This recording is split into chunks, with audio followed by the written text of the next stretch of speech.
Abonnez-vous massivement à la chaîne Lissapo English Club.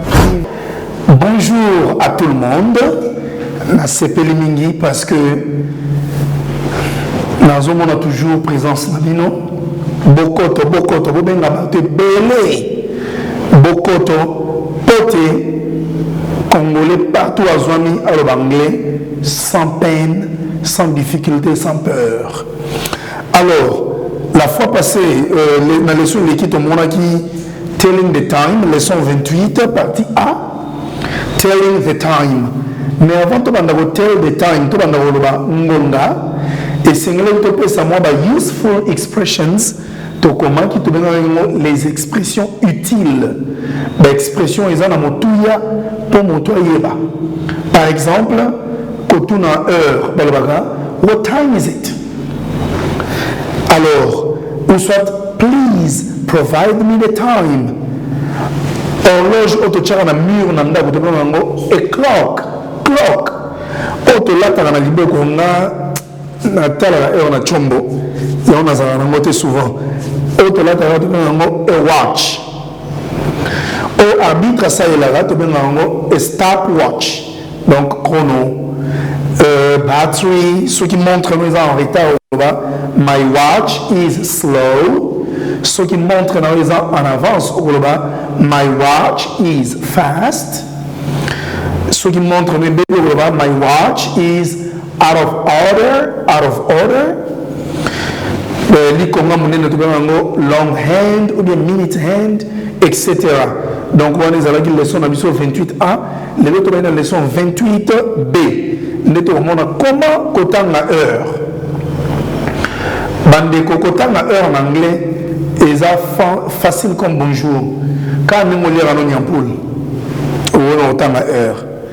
Alors, tu regardes la question, c'est toujours what time is it? Ce que tu as dans l'image, tu as question-réponse, et bon, tu as heure na horloge na C. Donc, image à horloge est na C. L'heure où tu as la question dans les alikolo. Alors, tu as la première question. What time is it? Nano, ce que tu as juste, tu as o'clock. O'clock est juste. Donc, pour nous retenir la heure en anglais, les anglo-saxons utilisent plus de 1 à 12. Et à la boutou, et à la moï, de 1 à 12. Au moins, tu as dit AM na PM. AM ant meridian, pardon. PM post-meridian. Donc, tout le temps, nous sommes on a pas AM, Kobanda 0h, 11h59. PM, Kobanda 12h juste, 23h59. Alors, dans la section, on va de 1 à 12. Bon, tu comptes de 1 à 12, tu auras 1, 2, 3, 4, 5, 6, 7, 8, 9, 10, 11, 12. Alors, il y a un moment qui est la leçon précédente est vraiment importante. Il y a une leçon sur comptage. C'est une leçon très importante. Pour nous, par exemple, copier sa heure, il faut le recompter. Alors, mais n'a parlé. Parce que dans une langue, il faut qu'on évite le baté, bakoki ko le jamais. Dans une langue, il n'y a pas de jamais. Parce que langue et ko le bama, n'enge communauté mo ko sepeli loba.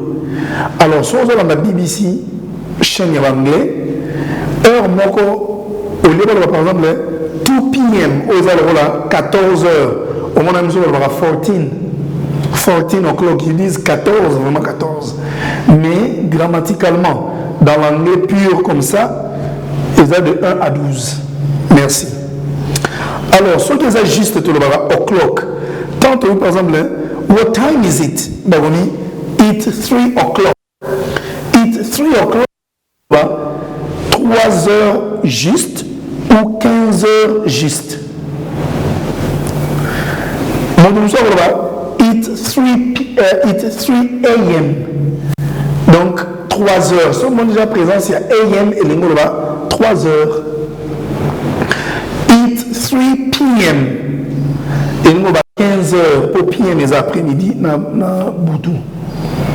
Boutou avant 0 heure. It's 300. Au moins tout le temps de 1 à 100. 100, tu vas dire 100. C'est bien ici pour le mingi. It's 300. Donc, on va dire 3, 2.00. Donc, on va 300. Mais à 300, cela veut dire 3 heures ou 15 heures juste. Alors, moi, il y a une horloge mentionnée. Deuxième, toute une question, what time is it? Motolobi, it's 4:10. Il y a un séminaire balandi, internaute. En anglais, deux façons de retarder la heure. La première façon, on a tout le temps dit ça. Ezali, koloba heure, on a tout le temps en français. En français, on a tout le tableau 4:10. Ceux qui n'ont pas ou soit dans Tongo, 4h10. Ceux qui n'ont pas midi, 16h10. Donc, tout le temps, heure, tout le temps, minute. En anglais, pesant le lenguana. Au lobby, it's 4:10. Donc, ici, il est 4h10. Ou il est 16h10. It's 4:10. Ceux qui peuvent au lingi pour tout ça la PM na AM ceux qui sont dans nos villes mon côté ndeti na minito na Kinshasa to comme déjà 11h ou 12h sur ça dit -8 12 -8 égale à 4 na Los Angeles va à 4h je pense to na Monterrey il va à 4h ou 5h non ou 3h pour hier moi varier mais tout ça na écart il y a 8h na Los Angeles. Donc Kinshasa 12h, Los Angeles 4h. Si par exemple, à Los Angeles, c'est 4h10. Dans Los Angeles, on a patience à Los Angeles, on a hello patience. What time is it in Los Angeles? Patience it's 4:10 AM. Donc, il faut préciser na AM pour tous ici comme côté. So, it's 4:10. Nous avons qu'est-ce que c'est dans le bas. Et ça dit 4 heures, tous les à 16 heures. Nous avons une minute, on a Japon, on a Tokyo, on a Pékin, on a Guangzhou. Bah, comme déjà, parce qu'il y a déjà Boutou. Moi, il y a déjà Boutou. Peut-être que ça va 20 heures. On a ici comme sous. On a besoin de PM, mais it's 8 PM pour nous. Ceux qui peuvent inviter Moutou, ou comme une invitation en anglais. Par exemple, venez, boyananda kunanga, na 20h. Il faut comment? Please come to my house at 8 p.m. At 8. Qu'est-ce que c'est? À la limite, il y a 8h, il y a 20h. Il y a un important. Alors, tu as la deuxième, what time is it? It's 4:10 p.m. or a.m. Et ça dépend de l'heure. Deuxième, what time is it? It's 9:15. It's 9:15. It's 9:15. Donc il est 9h15 ou 21h15. Donc ce que PM est comme 21h, ce que AM est 9h. What time is it now? What time is it now? It's 7:30. It's 7:30. Il est 7h30. Il est 7h30. 7h30. What time is it? What time is it? It's 2:31.